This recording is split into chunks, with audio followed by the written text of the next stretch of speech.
Sou professor aqui do Instituto de Química e eu trabalho com nanotecnologia. E uma das linhas de pesquisa que nós estamos produzindo é transformar esse cristal de magnetita em pó.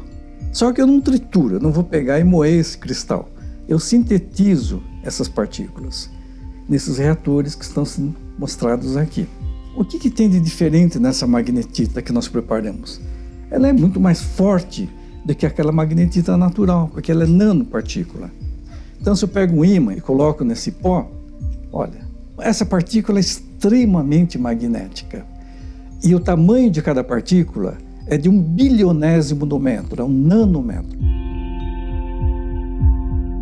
Bem, o Brasil é um país imenso, todo mundo sabe disso.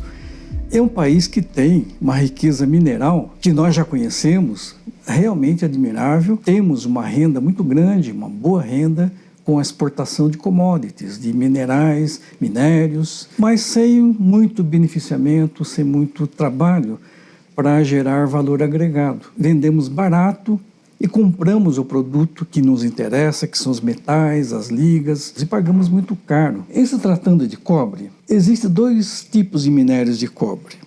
Esse daqui é um dos minerais de cobre mais comuns, é sulfeto de cobre, e é um minério que tem muito cobre, e a gente utiliza isso para obter cobre metálico. A gente mistura esse material com carvão em altos fornos, o cobre funde, sai um material em fusão, todo impuro. Esse material é o cobre metálico que é refinado depois. Esse é o processo chamado de pirometalurgia. E carvão produz gás carbônico, aquecimento global, escória, rejeitos, polui o ambiente, polui o ar. Então é um processo que é usado hoje, mas não é visto com muita simpatia. Outra alternativa, e isso para o Brasil é importante, são esses minérios que são óxidos, carbonatos, sulfatos de cobre. Esses minérios não servem para pirometalurgia, o teor de cobre é baixo, mas a gente pode processar esses minérios e arrancar o cobre que está aqui na rocha. Esta aqui é a malaquita, eu vou fazer com água, mas o que se faz na prática é se faz uma pilha desse minério e nós borrifamos uma solução de ácido, aqui é água. Esse processo é chamado lixiviação. O cobre que está na rocha é extraído e gera um tanque de solução de sulfato de cobre ou sal de cobre. O cobre é recolhido em tanques enormes, às vezes piscinas de 200, 300 metros. Eu tenho que arrancar o cobre que está dissolvido. Então eu coloco querosene, que é um solvente orgânico, e um agente complexante orgânico que reage com o cobre e passa para o querosene. Então todo o cobre que está em água, ele vai para o querosene. Aí tem uma série de processos de extração até chegar a uma solução aquosa pura. Essa é a etapa mais complicada, porque envolve processamento químico, vapores, polui o ambiente, muitas vezes é feito em céu aberto. Esse é um processo chamado hidrometalurgia. A comunidade olha, a científica olha com um pouquinho mais de simpatia que a outra, que é a pirometalurgia. Não é bem verde, bem limpa a técnica, mas é o que nós temos hoje. Mas hoje eu queria falar de uma nova aplicação. Isso é completamente novo, não só no Brasil, no mundo. É uma tecnologia nossa, feita aqui, totalmente brasileira. Qual é a base dessa tecnologia? Eu tenho aqui uma solução de cobre, azulzinha, e eu coloco a nanopartícula aqui dentro. Ela fica preta porque a nanopartícula está suspensa. E a nanopartícula vai correr atrás de todos os íons de cobre que vão ficar grudados nela. Aí eu faço então uma célula eletrolítica. Eu vou aplicar o ímã, as partículas vão para o eletrodo. Então eu tenho as partículas magnéticas com cobre aderidas ao eletrodo. O que eu tenho que fazer agora? Aplico uma voltagem, 2 volts, eu tenho cobre metálico. Final da história.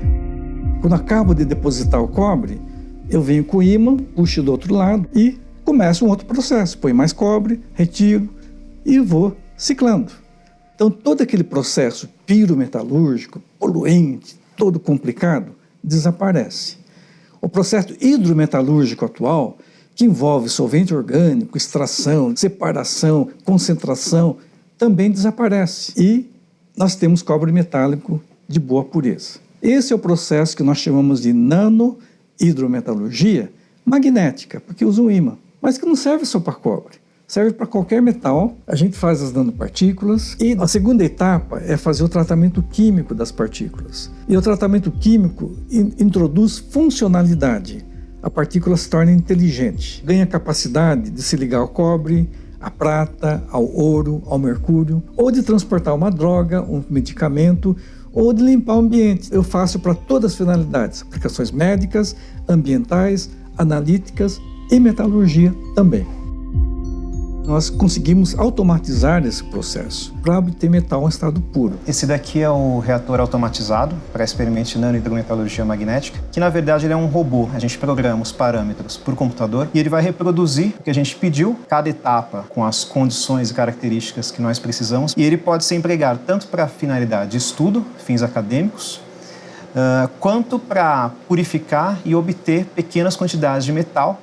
Então aqui a gente tem uma solução de íons de cobre, esse azul é por causa dos íons de cobre, e a gente vai adicionar agora nanopartículas magnéticas que vão ser responsáveis pela captura desses íons.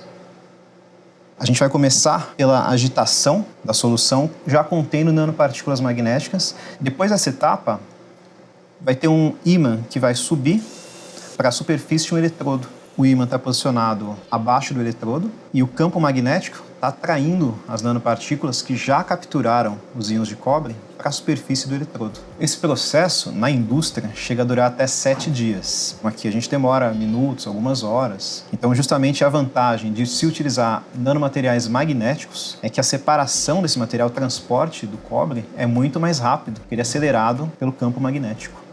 As partículas magnéticas, elas responderam ao campo do ímã e se depositaram na superfície do eletrodo. Depois desse processo, vai ser acionado um potenciostato, que vai passar corrente elétrica através do sistema. Ela vai ser responsável por transformar esses íons de cobre em cobre metálico. Finalizado, então, o processo de eletrodeposição, o cobre já foi convertido para a forma metálica, então o ímã volta para a sua posição original e a gente vai acionar uma bomba de sucção para retirar essa solução. Se nós quiséssemos continuar com o processo, poderíamos fazer mais um ciclo, mais 2, mais 10, mais 100, quantos fossem necessários. Essa mancha negra aqui, bem no centro, é cobre metálico, na forma microparticular, depositada sobre o eletrodo. Esse processo ele foi realizado em escala laboratorial, numa indústria. Seriam necessários reatores maiores, bastando algumas adaptações do equipamento.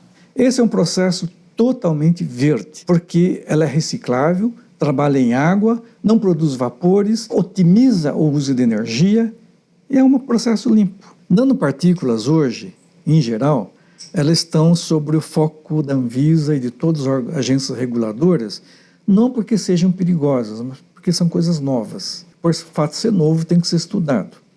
Então, na área médica, na área de alimentação, nutrição, é lógico, essas partículas precisam ser estudadas assim, elas não foram feitas para serem ingeridas, comidas como alimento. Mas para aplicações industriais, mineração, limpeza, essas coisas não. Porque ela não vai direto para o nosso organismo e o material do que ela é feito não polui o ambiente. Talvez tenha uma certa resistência das empresas que trabalham na mineração de usar. Primeiro porque o investimento em mineração é muito alto. Uma empresa que já investiu alguns bilhões para montar sua unidade, não vai trocar a tecnologia por outra porque a outra é mais bonitinha. Então vai ter um momento de troca. Muito em breve, com essa tecnologia, nós vamos poder recuperar todo o cobre que vem da eletrônica, eletrodoméstica, construção civil e dar uma nova forma para esse cobre, sem precisar usar minérios, com um rendimento muito melhor e abaixa o custo e limpa o ambiente. Você aproveita e descarte, coisa que não é feito hoje. É nessa linha que nós apostamos mais. E quem sabe um dia uma empresa, uma mineradora se interessa também em fazer um processo assim. Nada impede. O Brasil só vai mudar na área de mineração quando passar a investir em tecnologia de transformação dos minérios em produtos de alto valor agregado. E para fazer essa transformação, isso é química, química pura.